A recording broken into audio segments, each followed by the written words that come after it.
Hey gang, we are in St. Germain, Wisconsin. We are back here at the St. Germain Cemetery, and we are at the grave of little Daniel and Nathaniel Goodrum.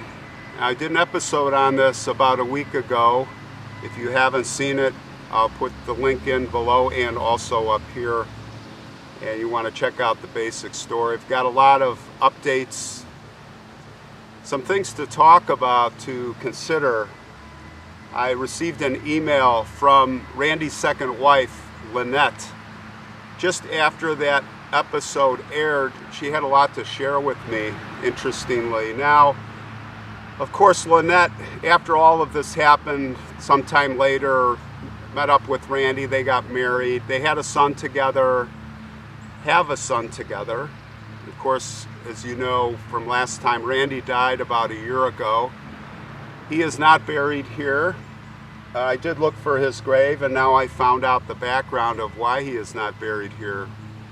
But one thing I want to clear up before we get into that, which is a big part of the subject matter that I want to go over with you, that Lynette shared with me some details on this whole thing. First thing I want to update, and one of our viewers did write in and clarify this on the parole, thank you, is that Goodrum, Jesse, Josie,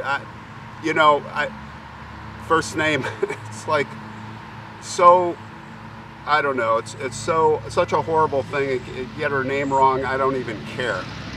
But this woman is in prison down in Fond du Lac, and she is up for parole, but she had 2 consecutive life terms, and I guess she's up for parole on the first life term, and if she got parole on the first life term, she's still got to serve the second life term.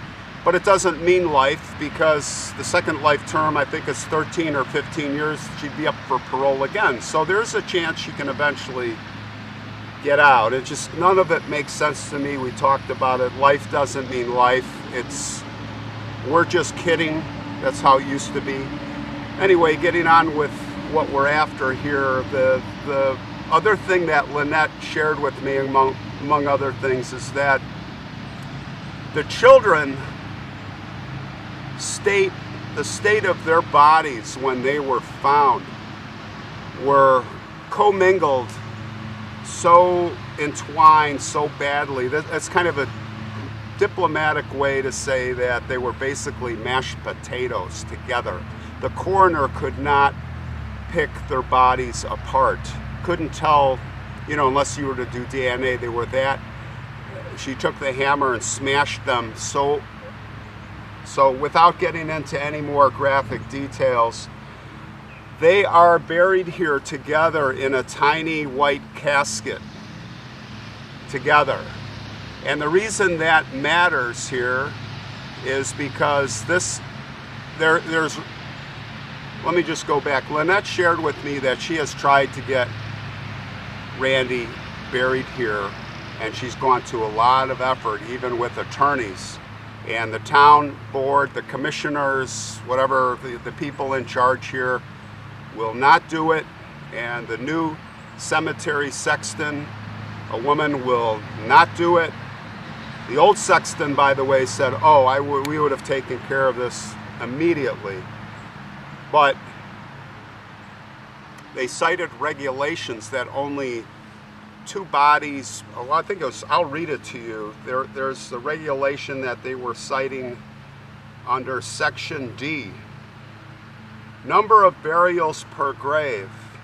No grave may be used for the burial of more than 1 body except in the following circumstances.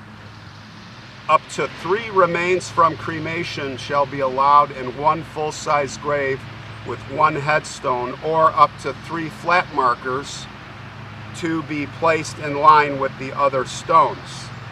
1 full body and 1 remains from cremation shall be allowed in 1 grave, with the cremains placed above the full body burial, with 1 headstone or 2 flat markers to be placed in line with the other stones. So basically they're saying that the children are together in 1 small casket that is probably half or 1/3 the size of a normal casket.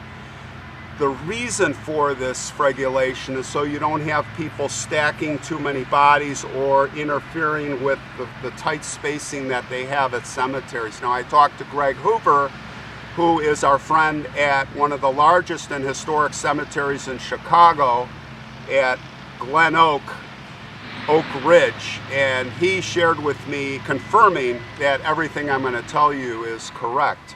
By the way, he said, oh, in a heartbeat, no matter, we would, you know, his cremains, we would just do it. So something really fishy, weird is going on. But that said, you have, the children are right here in a small white casket down there. There's lots of space, even according to here in the regulation, up to 3 remains from cremation will be allowed, and 1 full body and 1 remains from cremation. So they do allow 1 cremation, 1 casket, but they're saying it's 2 bodies in that little casket. So come on. Are you kidding me? Please. So anyway, getting beyond that, Randy cannot be buried here. And Greg Hoover told me he's been in the business, and he runs the cemetery, the grave operations there for 40. He's been working there for 44 years, and I've talked to other people, other friends in the cemetery industry, and everybody agrees that this is preposterous denial to let the man, and Lynette told me that just before he said if something, he was sick in his final year. He was not doing good. And he told her, he said, if anything happens to me, please, please, I want to be buried with my kids. So for God's sakes, St. Germain, can you please step up the people here, get to the town board, because obviously they got a knot up there, you know what, and there's just some kind of problem. This should be done. So that's kind of the update that I wanted to give you. The cremains, Randy's cremains, still sits on the mantle of Lynette's living room along with other pictures and things, and she is very heartbroken. Even though their divorce are very close, Randy, she confirmed, he doted on these children, he loved these children, and he was a good father. He was a good father. So I think that's all I have on my list here.